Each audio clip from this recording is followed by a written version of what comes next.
Fidèles amis auditeurs et auditrices de la radio de l'entreprise, bienvenue à tous. La problématique de l'utilisation des nouvelles technologies, de l'information et de la communication dans le système éducatif en Afrique est toujours d'actualité. Au Bénin, l'intégration des outils issus des TIC n'est pas encore une réalité. Et pourtant, le développement spectaculaire du réseau d'information et de communication et son impact sur la société béninoise n'est plus à démontrer. Plusieurs jeunes en âge d'être scolarisés sont présents sur les réseaux sociaux tels que Facebook, WhatsApp, Viber et bien d'autres. Toutes choses qui devraient amener l'institution scolaire à prendre acte d'une nouvelle donne qui peut entraîner des transformations importantes en pédagogie. C'est pourquoi, au cours de cette émission, à l'orée de cette nouvelle rentrée scolaire, nous avons décidé de parler de l'utilisation judicieuse des technologies dans l'enseignement au Bénin. Quel modèle adopter? Et pour débattre de ce thème, j'ai deux invités dans ce studio. Rémi Enialoko, chef service département informatique à Diafromone. Bonjour à vous. Bonjour, monsieur Rigatier. Avec vous sur ce plateau, Noah Agbafa, pardon, professeur à l'ENEAM, directeur de l'Institut Ola Technologie. Bonsoir. Bonjour, monsieur Agbafa. Bonjour, monsieur Loïs. Alors, je reste déjà avec vous. Vous êtes enseignant d'éthique dans les universités. Dites-nous, ces outils sont-ils nécessaires à la formation d'une tête bien faite et bien pleine? Vous savez, pas tout au monde aujourd'hui, les innovations dans le domaine des technologies de l'information et de la communication transforment les entreprises, favorisent l'entrepreneuriat et l'innovation, tout en stimulant aujourd'hui la croissance économique.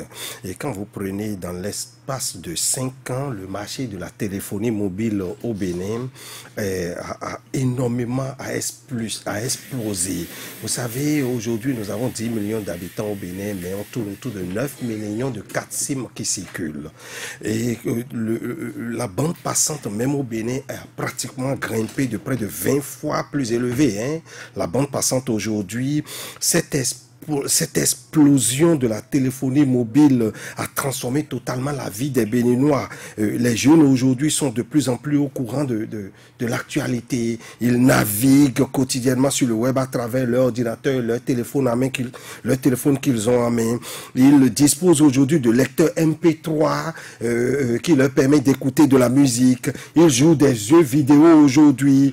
Quand vous prenez nos enfants dans les écoles, plus de 60% aujourd'hui disposent déjà d'un compte email parce qu'ils vont dans les cyber. Vous voyez, l'enseignement aujourd'hui doit prendre nécessairement une autre considération parce que les TIC dans l'enseignement, que l'enseignant aujourd'hui, lorsqu'il a des enfants, lorsqu'il a des élèves devant lui et que tous ceux-là disposent déjà de quoi naviguer, il revient à l'enseignant d'incorporer, d'inclure nécessairement ce facteur aussi dans cette disposition d'enseignement. Et quand vous prenez aujourd'hui les TIC, à la fois langage, outils et même sciences, les technologies de l'information et de la communication viennent non seulement pour dilater totalement le champ de compétences cognitives, même psychomotrices ou même socio-affectives de l'apprenant, mais aussi cela contribue fortement au développement des théories et des pratiques dans tous les domaines de la vie sociale aujourd'hui. Les TIC permettent l'interaction avec son père, quelle que soit la situation géographique. L'enseignant peut être à la maison, les enfants peuvent être aussi chez eux, l'enseignant peut continuer toujours de communiquer avec eux. L'éducation aujourd'hui doit être préparé. Ce n'est plus comme hier parce que, vous savez, les TIC aujourd'hui constituent aujourd'hui un facteur déterminant dans le monde économique. Celui qui possède, quand vous prenez des pays qui possèdent véritablement les TIC, vous allez voir qu'ils dominent les autres parce que les TIC aujourd'hui constituent un facteur dominant. Mais cela constitue aussi un facteur d'exclusion. Parce que lorsque vous prenez nos enfants aujourd'hui, ils iront demain étudier en France. Ils iront demain étudier aux États-Unis. Ils iront étudier même à côté, au Kenya. Au Kenya, où les TIC sont véritablement intégrés.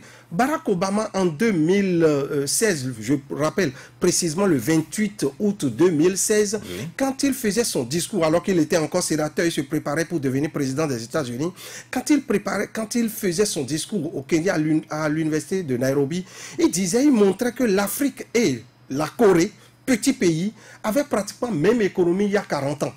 Mais 40 ans après, que la Corée aujourd'hui a une économie 40 fois supérieure à celle de l'Afrique.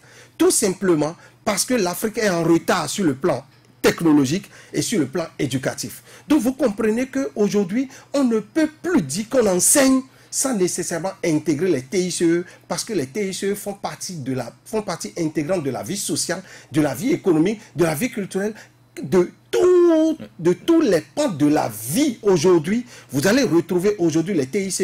Alors on ne peut plus enseigner un enfant aujourd'hui sans intégrer nécessairement les TICE.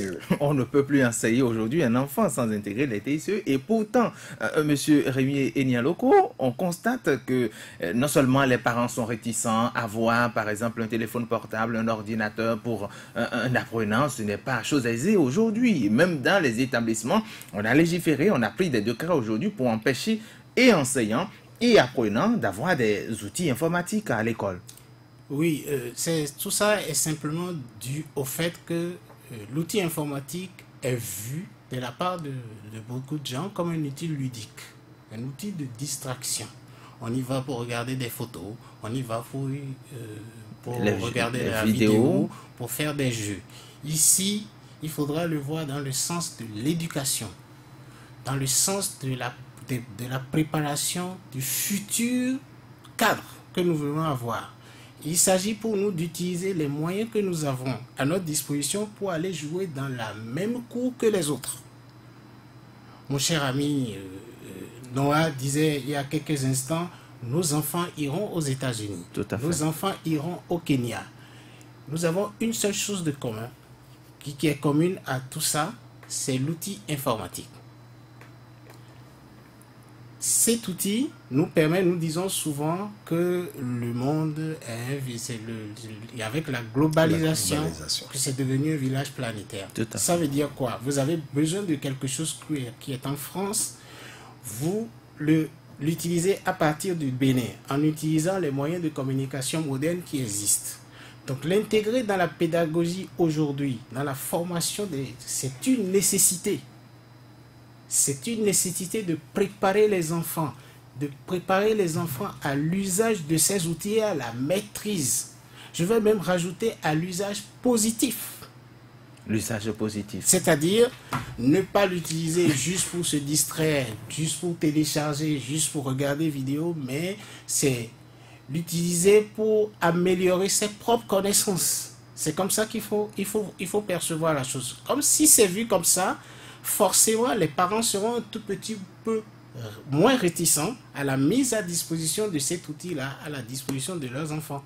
Mais le problème aujourd'hui, c'est que les enfants n'ont souvent pas le discernement pour apprécier le positif dont vous parlez. Mais il faut commencer le travail à la base. Je veux monter sur un étage. Je fais une bonne fondation aujourd'hui. Je vais disposer d'une Rolls-Royce demain. Je travaille à ça aujourd'hui. Donc nous devons mettre dans notre approche pédagogique les outils qu'il faut pour que les enfants, dès le bas âge, commencent par s'y essayer. On peut le mettre déjà au cours primaire, si on le veut, si on prend les dispositions qu'on veut, on peut conditionner déjà au cours primaire.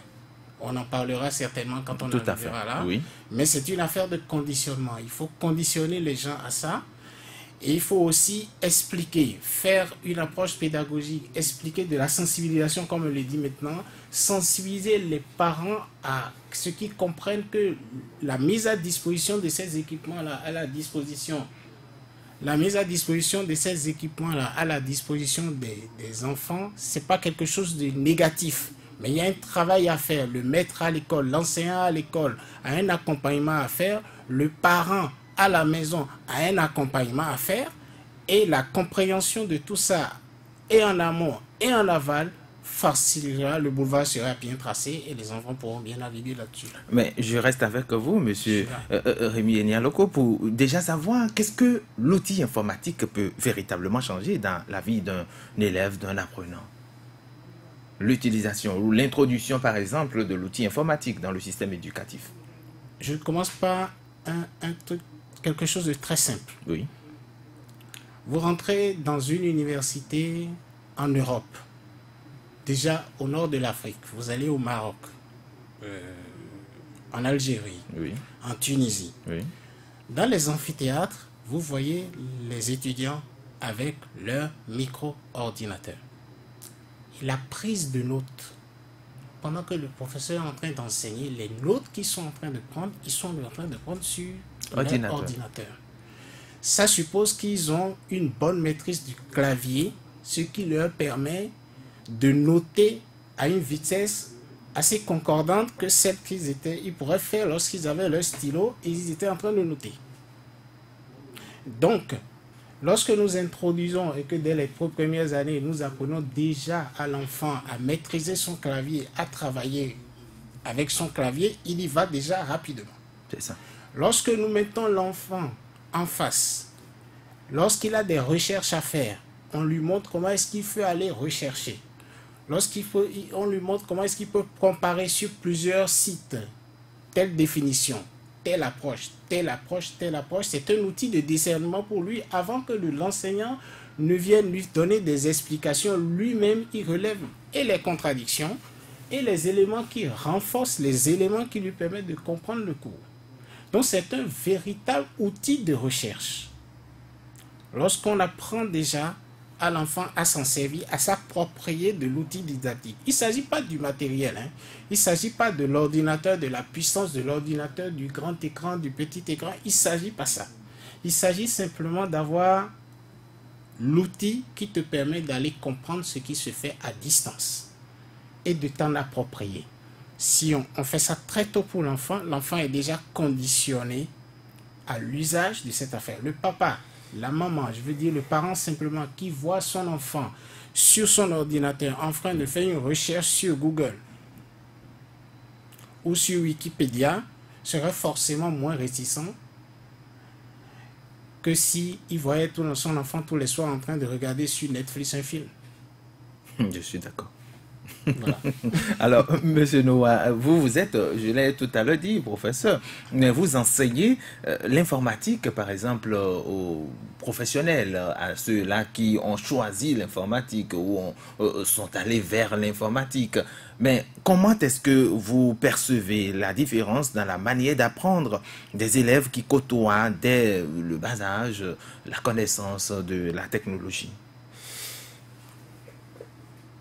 Vous savez, posons-nous la question, pourquoi l'État a interdit l'utilisation des téléphones dans le milieu scolaire? C'est tout simplement parce que nos enfants, autant les parents que les enfants, perçoivent le téléphone comme un outil totalement ludique, un peu comme l'a dit tout à l'heure M. Agnalekou. Les enfants font quoi avec le téléphone? Ils font l'appel, ils font la messagerie, ils font Facebook, ils font WhatsApp. Point. Instagram, pour ceux qui adorent les photos et les vidéos. Instagram. Point. Mais le téléphone portable devrait être utilisé autrement. Mais pourquoi n'utilise pas le téléphone portable autrement? C'est tout simple. Lorsque vous achetez un véhicule, est-ce que vous n'allez pas apprendre le code de la route? Avant de vous mettre en route, vous allez d'abord à une école et vous apprenez à utiliser cet engin, ce mobile que vous avez, ce véhicule que vous avez acquis. Vous apprenez d'abord à conduire, vous connaissez le code, vous savez où vous devez passer et ce que vous devez faire, quand accélérer, quand ne pas accélérer. Vous savez tout ceci et ce n'est qu'après cela que l'État vous autorise à vous mettre en chemin et que vous-même vous vous autorisez à vous mettre en route. Mais lorsque les enfants apprennent le téléphone portable, ils ne connaissent pas le code du téléphone portable. Ils découvrent le téléphone portable, l'utilisation du téléphone portable, généralement par l'entremise de leurs amis. Tout à fait. Et les amis leur apprennent quoi? WhatsApp, Facebook, Instagram, point. Appel, point. Et même les parents aussi ne connaissent pas autre chose que cela. Et vous allez constater que beaucoup d'enfants, lorsqu'ils viennent à la maison et qu'ils demandent même aux parents, on m'a donné exposé. Le papa lui remet l'argent, lui dit va au cyber. Pourtant, il a la connexion Internet sur son téléphone portable lui-même. Parce qu'il ne sait pas qu'avec son téléphone, qu'il peut permettre à l'enfant de naviguer et de faire des découvertes. Il ne sait pas, par exemple, qu'il a plus de 2000 ou 200 000 heures de vidéos pédagogiques, des professeurs qui sont venus, qui ont filmé leurs cours et qui ont mis ça en ligne. des professeurs qui ont filmé leurs expériences au labo et qui ont mis ça en ligne. L'électricité, on apprend à nos enfants à tirer les câbles déjà en 5e, mais c'est déjà sur Internet. L'enfant, même puisque dans nos écoles aujourd'hui, c'est pour vous répondre, vous comprenez? Oui, allez-y. Vous comprenez que dans nos écoles, nous n'avons pas de labo. Les enseignants n'ont pas la possibilité de faire les expériences. Mais les expériences, c'est juste pour que l'enfant voit.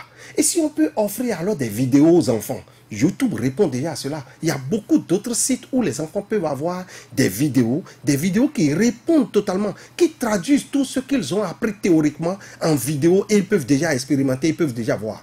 Vous comprenez, aujourd'hui, le web, c'est toute une bibliothèque de livres. Il y a des plateformes où vous pouvez trouver des milliers, des centaines de milliers de livres gratuitement. Presque tous les livres qui sont au programme sont disponibles sur Internet. Et quand vous voyez les gens au feu vendre les livres au programme, c'est parce qu'ils sont allés télécharger, ils ont polycopié. Ce n'est que ça. Ils sont juste allés télécharger, alors que nos enfants disposent déjà d'un téléphone portable et ils peuvent le lire. Il est possible aujourd'hui, même à la lecture, de lancer même l'audio et le livre sera lu dans leurs oreilles. Mais beaucoup d'enseignants se plaignent du fait que les enfants n'ont pas lu les livres au programme. Alors que ces enfants se disent, c'est fastidieux aujourd'hui parce que nous sommes dans un monde de l'extra-célérité. Donc tout le monde est pressé. L'enfant même est pressé. Il n'a plus le temps de feuilleter même le livre. Alors que l'enfant a le téléphone portable et si on lui offrait la possibilité de lire le livre en ligne, on aurait réglé un problème, même si ce n'est pas véritablement la panacée. Vous comprenez que les TIC répondent. L'enseignant aujourd'hui se plaint du fait que l'enfant ne fait pas les exercices. On donne exposé aujourd'hui. Il y a des sites qui sont totalement collaboratifs, où lorsqu'on donne exposé, un enfant peut venir rédiger l'introduction, l'autre peut venir rédiger telle partie, l'autre peut venir rédiger, et automatiquement l'exposé sort. Chacun pourra faire ses recherches, et ceci à distance. Parce que nous avons peur aujourd'hui que nos enfants sortent et qu'ils aillent se voir pour ne pas corrompre les bonnes mœurs que nous leur donnons à la maison. Donc nous n'aimons même plus, après les classes, nous n'aimons plus voir nos enfants dehors. Mais les enfants peuvent rester à la maison à partir du téléphone portable que nous leur avons mis en main. Ils peuvent faire les exposés et conclure totalement l'exposé en ligne, chacun étant chez lui.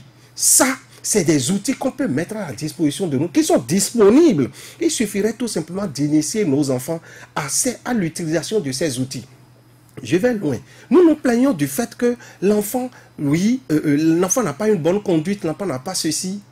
Mais aujourd'hui, il est possible de mettre les notes en ligne parce que tous les établissements sortent aujourd'hui les bulletins informatisés. Vous êtes d'accord avec moi? Oui. Et ces notes-là, on peut les mettre directement en ligne, de telle sorte que chaque parent de consulter directement. Donc, le téléphone portable, c'est toujours le même téléphone portable qui leur permet de visiter et de consulter même les notes de leur classe, de consulter l'assiduité de leurs enfants, de consulter l'emploi du temps de leurs enfants. Et tout ceci en ligne, ça ne coûte pratiquement rien aux établissements. Et il revient tout simplement que l'État ait une volonté politique pour que tout ceci soit fait et que les parents comprennent ce qu'ils doivent faire. Les outils, les TICE aujourd'hui, là je cite les outils basiques, Là, je ne vais même pas encore parce qu'il y a des outils beaucoup plus pointueux où on peut utiliser des tablettes, où la tablette remplaçant même déjà l'ardoise même de l'enfant de CI. Je ne vais même pas là. On peut ne pas aller là tout de suite, mais les outils, la formation de manière basique, on peut déjà donner cela aux enfants. Donner cette formation basique aux enfants pour que les enfants intègrent l'outil qu'ils ont en main dans leur éducation, pour qu'ils cessent de voir l'appareil juste comme un outil ludique. Ça, c'est de notre devoir et il faut nécessairement aller là, sinon nous craignons le fossé. Comme je l'ai dit, les TICE aujourd'hui, les TIC en général, constituent un facteur de discrimination comme un facteur d'accélération. Lorsque nous n'allons pas intégrer tel que nous sommes en train de le faire aujourd'hui, où nous continuons toujours de prendre le téléphone portable, ou même tous les outils TIC, tous les outils de technologie de l'information et de la communication comme un outil ludique, alors nous sommes en train de pécher, nous sommes en train de commettre même un crime et cela pourra rattraper les enfants demain. Vous allez constater qu'il y a des parents par exemple qui disent même la télévision à la maison que les enfants ne vont pas regarder. Mais aujourd'hui presque toutes les télévisions ont déjà un outil de contrôle parental. Tout à fait, le code parental. Le code parental où je peux verrouiller telle émission, je peux verrouiller telle heure. La même chose, le téléphone portable dispose aujourd'hui de petits programmes qu'on peut télécharger avant de remettre à l'enfant qui peuvent être des outils de contrôle parental où le papa peut dire à minuit le téléphone s'éteint. L'enfant ne peut rien contre. À minuit le téléphone va s'éteindre. L'enfant, on peut empêcher l'enfant d'aller sur un certain nombre de sites. C'est aux parents de paramétrer, de cocher simplement et de remettre le téléphone. Ces outils de contrôle parental existent. Donc vous comprenez qu'on n'a pas besoin d'avoir peur de l'utilisation du téléphone portable. Mais il faut plutôt former l'enfant à l'utilisation judicieuse de téléphone portable pour son éducation. Pour former l'enfant à l'utilisation judicieuse pour son éducation, il faut soi-même connaître, et nous constatons surtout que même les enseignants ne maîtrisent pas totalement l'outil informatique. Cela va de soi. Les enfants aujourd'hui, Oui. sur le plan des techniques, sont beaucoup plus avancés que leurs propres enseignants. Tout à fait. C'est une réalité. Cela va de soi. Oui. Donc il y a un effort à faire de la part de l'enseignant pour voir, c'est un peu comme quelqu'un qui est dans le commerce, un prestataire, Oui. qui doit offrir un produit. C'est à lui de se battre pour se mettre à la hauteur des désirs de sa clientèle. Vu sous cet angle, l'enseignant est le prestataire de service et l'élève est le client. Et lui, il a ses exigences. Il est dans un monde moderne. Il a des outils à sa disposition. C'est un outil ludique par excellence, parce que j'insiste à ça dans tous nos échanges. Oui. On revient sur ça. Oui. C'est un outil ludique par excellence et qui a un couteau à double tranchant. Aussi bien il te sert à te renforcer, à te performer, aussi bien ça te détruit si tu t'en sers mal. C'est à nous maintenant, personnes expérimentées, enseignants, de tirer l'essentiel qui serait important pour la formation de l'élève et de conditionner ça pour le mettre à sa disposition. On parlera plus tard de la formation de l'enseignant. Il faut former l'enseignant, mais il faudrait ramener l'enseignant à comprendre la psychologie de l'enfant qui a besoin de l'outil. Vous demandez à un enfant aujourd'hui, ça c'est une petite parenthèse, Oui. quand il est en train de réussir à son examen, du BEPC je vais dire, Oui. non même pas, on a dit Le le CEP. CEP, oui. Qu'est-ce que je vais t'offrir si tu travailles bien? Il va vous demander Téléphone un portable. téléphone portable. Vous lui offrez un téléphone portable ordinaire, il n'en veut pas. Il veut un Android. Et demandez-lui quel type d'Android tu veux. Il est capable de te dire, je veux tel RAM de gigas, je veux tel écran, je veux ci. Donc, c'est des gens qui savent ce qu'ils veulent. Il ne faudrait pas qu'on s'écarte de ça. Ils savent ce qu'ils veulent. Nous savons ce que nous voulons faire d'eux. Ils savent ce qu'ils veulent. Ils ne savent pas où ça les amène. Oui. Mais nous voyons les dangers qu'il y a devant. Nous savons où nous pouvons les amener en utilisant bien ce qu'ils ont dans la main. Donc nous nous ramenons à leur niveau pour comprendre leur langage et utiliser leur langage maintenant pour les amener à atteindre les objectifs que nous souhaitons. Il s'agit de ça simplement. Donc l'enseignant, je vais dire simplement le formateur, Oui. a un effort à faire pour se recycler lui-même. Aller à l'école d'éthique. Aller à l'école d'éthique. Connaître le b.a.-ba. Après, dans l'usage au quotidien, comme disait mon alter ego tout à l'heure, dans l'usage au quotidien, lui donner des exercices, lui donner des outils de recherche qui vont le ramener vers ça. Non, de façon concrète, Oui. il y a des parents qui nous écoutent actuellement. Oui. La rentrée est là. On sait qu'on empêche les enfants aujourd'hui d'aller à l'école avec les téléphones portables. Même à la maison, il y a des parents, vous l'avez dit tout à l'heure sur le plateau, la télévision même, on interdit la télévision pour les enfants. Mais qu'est-ce que les parents doivent faire concrètement pour véritablement accompagner les enfants, pour permettre à ce que les enfants puissent avoir quand même à faire avec l'éthique sans pour autant nuire à leur éducation ou aux valeurs, puisque vous n'êtes pas partout avec l'enfant. Qu'est-ce qu'il faut faire véritablement pour accompagner ces enfants? À mon sens, c'est très simple. Ce que j'aurais pu faire chez moi, c'est très simple. Voilà. Moi, je n'interdirai pas l'usage du téléphone portable à mes enfants. Je dis, ce n'est pas la peine de le lui interdire. Parce que quand vous interdisez quelque chose à quelqu'un, Oui. il se cache pour le faire. c'est de le laisser l'utiliser, mais de dimensionner, comme disait mon ami tout à l'heure, c'est de dimensionner l'outil pour limiter son champ d'espace, son champ de déplacement. Donc, quand on lui limite le champ, on a déjà fait un gros effort. Donc, il a le téléphone à sa disposition. Il a le téléphone à sa disposition, mais on lui fait comprendre que c'est un outil de travail pour lui, au lieu que ce soit un outil ludique. Quand il y a quelque chose à faire, amène ton téléphone, mais tu peux faire ça avec ton téléphone. On le lui montre. Papa ne sait pas. Papa fait appel à une tierce personne qui connaît. On lui montre. Ou pendant les vacances, quand il a des moments de repos, on le remet dans les mains de quelqu'un qui s'y connaît pour lui apprendre comment est-ce qu'avec ça, à l'école, il peut tirer son épingle du jeu et avoir de très bons résultats. Moi, je pense qu'en faisant ça, on améliorerait beaucoup la perception que nous avons de l'usage de l'outil informatique. Alors, Monsieur Noah Agbafa Padonou, dites-nous, puisque vous avez tout à l'heure évoqué la volonté politique qui doit accompagner la chose pour que véritablement dans nos écoles, dans nos centres d'éducation, qui est l'informatique, encore que je rappelle que ce sont ces écoles-là où il y a le cours, la matière informatique qui est enseignée aux apprenants. Qu'est-ce qu'il faut véritablement faire? Qu'est-ce que les gouvernants doivent faire pour véritablement permettre que ça devienne une réalité? L'informatique comme matière, vous soulignez tout à l'heure, n'existe pas. Bon, dans certaines écoles privées, il y a... Vous voulez dire dans le programme Dans le programme officiel, il n'y a pas l'informatique. Tout à fait.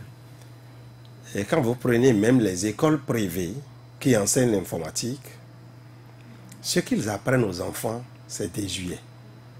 Ils apprennent aujourd'hui à l'enfant le clavier. L'enfant a dépassé déjà tout ça. Nos enfants aujourd'hui ne sont plus là pour qu'on leur apprenne comment allumer l'ordinateur, et comment éteindre l'ordinateur, et clavier. Nos enfants ont dépassé déjà tout ça.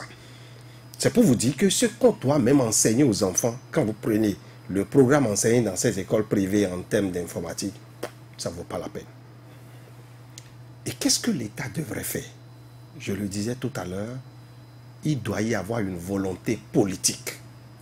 En quoi consiste cette volonté politique? Aujourd'hui, vous allez constater que la volonté politique dont nous parlons a été déjà traduite. L'État n'est pas prêt encore pour l'intégration des TICE dans l'enseignement. C'est pour cela que l'État même est allé jusqu'à considérer l'utilisation, le port même du téléphone portable comme un crime, comme une infraction. Voilà. Merci. Comme une infraction. Ça veut dire qu'on interdit même à l'enfant d'amener le téléphone portable à l'école. On interdit à l'enseignant d'amener le téléphone portable même en classe. Tout simplement parce que, je le répète une fois, on considère le téléphone portable comme un outil ludique. Prenez un exemple basique. Et si l'enseignant, tous les enfants aujourd'hui sont dotés de téléphones portables. M. Anyariko disait tout à l'heure qu'il ne va pas interdire le port du portable à son enfant. Mais son enfant, lorsqu'il amène le téléphone portable en classe, et si l'enseignant, par exemple, permettait à chaque enfant, d'accord, d'enregistrer le cours, et chacun pourra réécouter le cours en classe. Pourquoi on ne voit pas l'opportunité et on ne voit que les limites, on ne voit que le côté négatif. Je donne un exemple simple. Chaque enseignant dit, les enfants, prenez vos téléphones portables, enregistrez le cours que je vais faire. Et chaque enfant enregistre l'audio. Et arrivé à la maison, réécoute. Vous vous rendez compte de quel apport? Vous vous rendez compte de comment ces enfants vont exceller dans ce cours? Tout simplement parce qu'ils ont réécouté. Ils vont réécouter autant de fois que possible le même cours. Ils vont correctement maîtriser. Là, j'ai donné un exemple simple. Mais avant d'en arriver là, il faut des préalables. Il faut des préalables. Et ces préalables, est-ce que ce n'est pas l'État qui conçoit les programmes? Est-ce que ce n'est pas l'État qui conçoit même l'emploi du temps des enfants? Est-ce que ce n'est pas l'État qui conçoit même, qui envoie les professeurs? Les professeurs sont des agents de l'État. Donc il revient alors, comme je le disais tout à l'heure, une volonté politique. Oui, nous décidons d'aller vers les TICE. Quand je parle de TICE, il y a plusieurs niveaux, il y a plusieurs strates de TICE. On peut commencer d'abord par les basiques. Et les basiques imposent quoi? Que chaque enfant, au-delà, on ne demande pas tout de suite à l'État même d'investir dans les équipements. Encore qu'il faudrait même des équipements. Mais pour le moment, on peut intégrer le fait que les enfants tous disposent déjà de quoi aller, dont un outil de technologie, de l'information et de la communication. Et il y a pris en compte cela. Il revient maintenant à l'État de concevoir un programme, dit comment je vais utiliser ceci pour l'éducation des enfants. Le professeur de physique sera formé alors pour le professeur de biologie, de SVT, comme on le dit aujourd'hui, oui. Le professeur de mathématiques, le professeur. Et on va définir un certain nombre d'usages basiques, simples, un certain nombre d'usages. Et pour empêcher les enfants de se connecter, si c'était qu'on ne voulait même pas se connecter, je ne dis encore pas à l'État d'avoir des serveurs, de placer des hotspots, je ne le demande même pas. Là, ça demande un investissement. Voilà. Donc, on ne demande même pas encore à l'État d'arriver à ce niveau tout de suite. Oui. Mais on peut commencer déjà par utiliser l'investissement que chaque parent a déjà fait et d'orienter les enfants à autre utilisation de ce joujou-là qu'ils ont en main. Parce que pour eux, ce n'est qu'un joujou. Donc, ce joujou, ce jouet-là, on peut orienter autrement. Et comme je le dis, il y a un certain nombre de fonctionnalités basiques. J'ai cité une fonctionnalité tout à l'heure. Oui. Des fonctionnalités les plus simples qu'on va demander aux enfants, du test qu'on va orienter. Et progressivement, on les amène, puisque tous les enfants ont déjà la connexion Internet que les parents achètent. Donc, c'est les parents qui dotent les enfants déjà de connexion Internet. Et cette connexion Internet, qu'est-ce que nous en faisons? L'État doit pouvoir se poser la question et commencer par définir un certain nombre d'usages, un certain nombre de politiques qui permettra, par exemple, je suppose, on a un blog. Chaque professeur, chaque enseignant a son blog. Le blog, ça va lui permettre de mettre son cours en ligne. Les établissements n'ont pas nécessairement besoin de créer même un site pour doter les enseignants de blogs, non. Parce que la création de blogs aujourd'hui, il y a énormément de plateformes de blogs qui sont totalement gratuites. Et chaque parent, chaque enseignant, on les amène, on les forme pour que chaque enseignant ait un blog. Ça veut dire que tout le cours qu'ils ont eu à faire, ils ont l'obligation de mettre ça en ligne et l'enfant alors peut encore visiter ce cours-là en ligne. Vous voyez, je suis en train de vous donner des fonctionnalités les plus simples. Mais cela demande une volonté parce que cela implique d'abord la formation des différents acteurs de l'éducation. Si les acteurs sont formés et qu'il y a un certain nombre de fonctionnalités basiques qui sont définies, on pourra se dire, s'il y a la connexion Internet, ça veut dire qu'en classe, l'enfant peut naviguer quand il voudra. N'est-ce pas? Tout à fait. Oui, pour un esprit qui veut voir toujours les inconvénients. Mais on peut placer tout simplement de petits brouilleurs. De telle heure à telle heure, personne ne peut naviguer. Tu as même la connexion Internet sur ton téléphone, mais tu ne peux pas naviguer. Tu n'as pas la connexion. Tant que tu es dans l'aire de l'établissement, tu n'as pas la connexion. Ça ne coûte rien, le brouilleur. Ça ne coûte rien. Vous voyez? Donc, l'État, je ne parle même pas d'État, je dis il faut une politique. Et cette politique doit intégrer les différents acteurs et voir quel est le rôle que chaque acteur doit pouvoir jouer afin que nous puissions véritablement intégrer les TICE dans l'éducation de nos enfants. Si on ne le fait pas, c'est un crime parce que nos enfants vont quitter le Bénin, ils iront dans d'autres pays, ils iront au Rwanda étudier. Quand ils seront au Rwanda, mais là-bas, ils vont trouver des serveurs où ils pourront se connecter pour télécharger des cours. Regardez aujourd'hui sur notre campus. Oui. Vous allez voir, nous parlons souvent de salles, problème de logement, problème de restauration. Mais on pouvait régler ça en mettant un certain nombre de cours en ligne. Et ce ne sont que des cours qui nécessitent la présence de l'enfant, de l'étudiant. Ce n'est qu'en ce moment qu'on va amener l'enfant, l'étudiant sur le campus. Il suffirait tout simplement de placer un certain nombre de serveurs, de mettre des mots de passe chaque étudiant. Lorsque tu as le mot de passe et que tu es en géographie 1, tu ne peux pas aller sur la plateforme de Histoire 1. Non, ce n'est pas possible. Tout ceci, c'est bien possible. Il suffirait tout simplement une volonté. Et l'enfant, même à la maison, peut télécharger les cours, peut suivre. Aujourd'hui, nos enfants vont sur YouTube. Ils voient des vidéos. Pourquoi le professeur ne peut pas faire un cours en ligne pour limiter le nombre d'étudiants, le flux vers le campus? C'est bien possible aujourd'hui. C'est bien possible. Alors, M. Rémi Nialoko, dites-nous, comment pensez-vous alors que l'école devra s'adapter à cette réalité-là? Qu'est-ce qu'il faut faire? Première chose, mon ami Laurent l'a dit tout à l'heure, il faut une volonté politique. Il faut créer le cadre. Le cadre de réflexion et le cadre de travail. Le cadre de réflexion, ça c'est ça, la volonté politique. Les gens s'asseyent avec les différents acteurs, les éminentes personnes comme M. Noir, les bons praticiens. Ils s'installent, ça réfléchit, ça sort un plan de travail. Et ça définit ça l'espace dans le temps. Donc, on échelonne ça dans le temps pour dire au bout de 2 ans, au bout de 3 ans, nous devons avoir atteint tel objectif. Après, il faut choisir des points pilotes. On peut en choisir dans l'OME, dans presque tous les départements. La fibre optique est en train de traverser toute l'étendue du territoire. On salue cet effort du gouvernement. Donc, nous saluons énormément cet effort du gouvernement, mais ça doit atterrir aussi dans les écoles. Et puis après, se servir de l'outil du fait que les parents investissent déjà dans les téléphones, qui sont les téléphones des Android, des téléphones intelligents que les gens utilisent aujourd'hui, se servir de l'investissement des parents pour faire de cet outil-là un outil de travail au lieu de que ce soit un outil ludique. Troisième chose, il faut qu'on arrive à définir les portails. Les portails, c'est-à-dire lorsque vous êtes dans l'enceinte de l'établissement, vous avez un espace auquel vous vous connectez. Et sur cet espace ne se retrouvent que les outils dont vous avez besoin pour votre travail. Donc, vous allez sur un portail.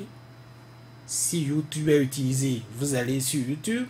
Vous demandez la dernière chanson d'une vedette qui est à la mode. Il vous dit accès impossible. Vous demandez un cours de SVC, vous avez assez. Sur cette portail, donc on peut vraiment limiter. On peut bien limiter. Au-delà du brouilleur dont mon ami a parlé tout à l'heure, on peut simplement mettre les portails. Et sur ces portails, c'est un espace où vous ne déposez que ce que vous souhaitez que les gens voient. Et ça dit, c'est sur chaque portable, il faut le faire, non? Parce que non, quand je dis portail, les portails, c'est sur... Quoi? Je vais raisonner un peu comme un site web personnalisé. Voilà. C'est-à-dire le site web est taillé, c'est l'école d'Avrancourt par exemple. On est sur le portail de l'école d'Avrancourt. Oui. À l'école d'Avrancourt, qu'est-ce qui est autorisé de faire? Je vois. Lorsque vous allez maintenant sur le portail de l'école d'Avrancourt, vous avez des outils d'enseignement. Vous avez les espaces de tel professeur, monsieur Noah, monsieur Nialoko, monsieur tel. Vous avez, je recherche le dernier cours que monsieur Nialoko a fait. Je vais sur le portail, je vais sur l'espace de monsieur Nialoko auquel je suis inscrit et je vois le cours de monsieur Nialoko. Et je peux télécharger ce cours, je peux le lire. Vous comprenez? Oui. Donc c'est un peu comme ça qu'il faut faire le cadre de travail. Il faut la volonté. Il faut préparer l'espace et faire maintenant que tous les utilisateurs s'en approprient. Qu'on montre à l'enfant, va chercher là-bas. Je donne un exemple qui s'est passé chez moi il y a quelques années. Je rentre à la maison, j'ai un dictionnaire bilingue à la maison. Mon enfant vient, on lui donne un travail, il vient me voir. Il me dit, papa, c'est quoi ça? Je lui dis, mais tu n'as pas cherché toi-même. Non, je ne sais pas. Quand on nous a dit ça, quand je suis venu te voir, parce que bon, comme toi, tu peux m'expliquer. Oui. Je dis, j'ai un dictionnaire là. Va prendre le dictionnaire, va chercher. Il sait, il recherche dans le dictionnaire, il a une explication. Je dis, mais tu vas tout le temps sur l'ordinateur, non? Tu as recherché, il y a des dictionnaires là aussi. Je lui montre le chemin. Il y a des dictionnaires sur l'ordinateur. Sur l'ordinateur, il y a des sites de traduction, il y a de tout ce qu'il faut. Donc je l'oriente vers ça. Il va chercher. Et je lui dis maintenant, à la suite de ça, tu viens me poser la question lorsque tu as fini de rechercher à ces endroits-là. Lorsque tu n'as pas compris, moi je peux t'expliquer. Mais tu vas d'abord faire ton effort de recherche d'abord. Donc c'est ce conditionnement-là qu'il faut faire pour que et l'étudiant et l'élève, l'apprenant, tout ce parterre de personnes qui interviennent dans le système éducatif puissent se retrouver à la croisée des chemins. L'État va jouer sa partition. On va mettre le cadre qu'il faut à la disposition. Et maintenant, on a un canevas pour savoir que nous travaillons progressivement, nous travaillons suivant un plan de travail pour petit à petit. On peut commencer par département, par une seule école. ce qu'on appelait par le passé les écoles pilotes. On fait une école pilote, on évalue ça au bout d'une année. En fonction des moyens dont nous disposons, des moyens dont l'État dispose, on peut chaque année passer à 2-3 écoles, et au bout d'un certain nombre d'années, on aurait complètement émaillé l'ensemble du territoire national, et les endroits où l'outil Internet est disponible, les étudiants, les élèves pourront disposer de ces outils-là, de tout ce qu'il faut pour travailler.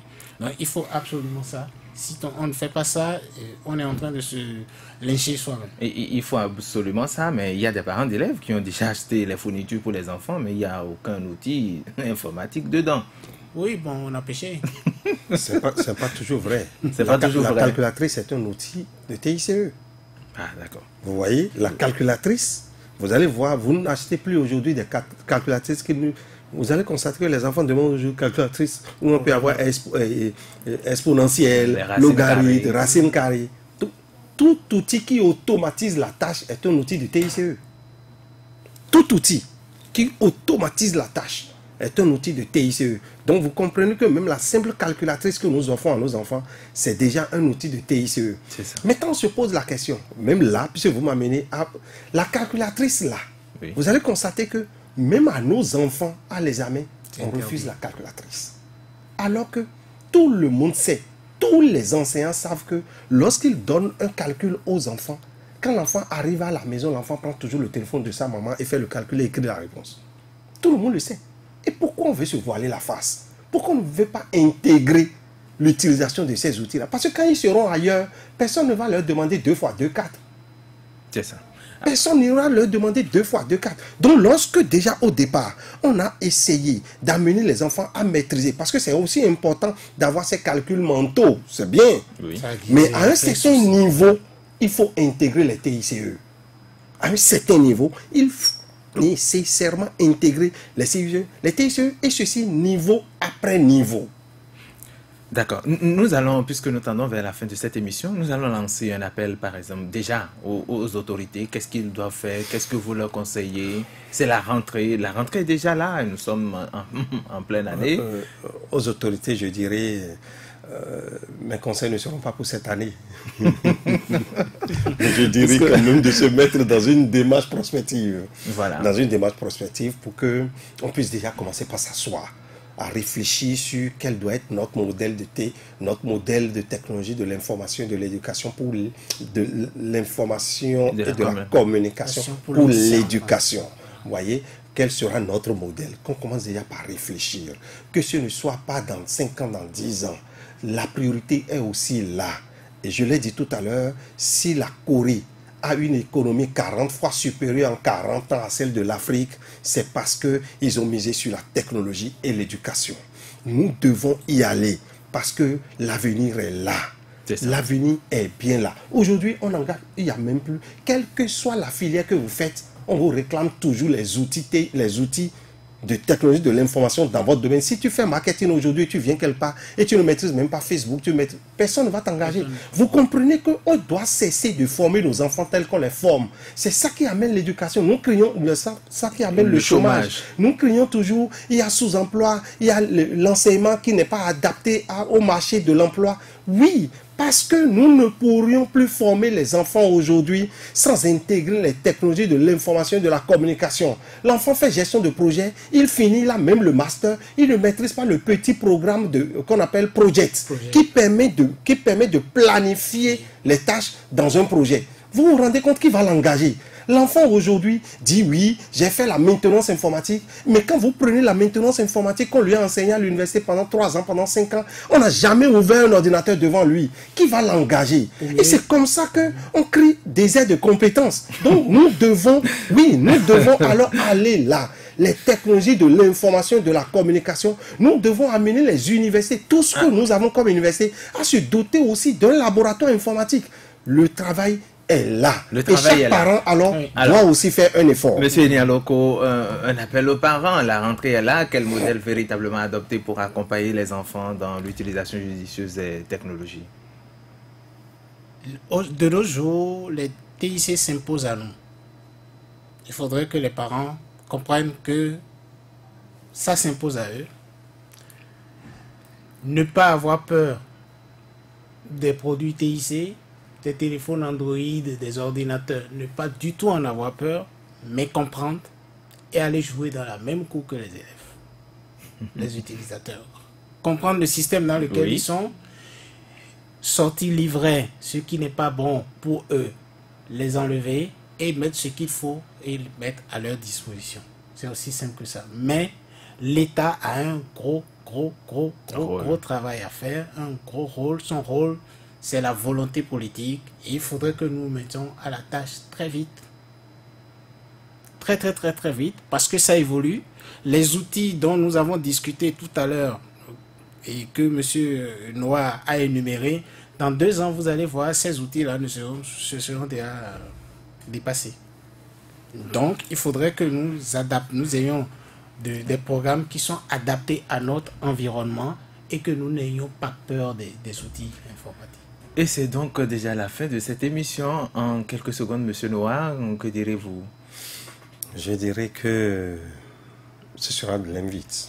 Les parents qui doivent comprendre qu'ils ne peuvent pas continuer de mettre cet appareil à la main, faire des dépenses, investir, faire un investissement et remettre cet appareil juste dans la main de l'enfant, juste pour l'appeler, et pendant qu'on a même peur, non.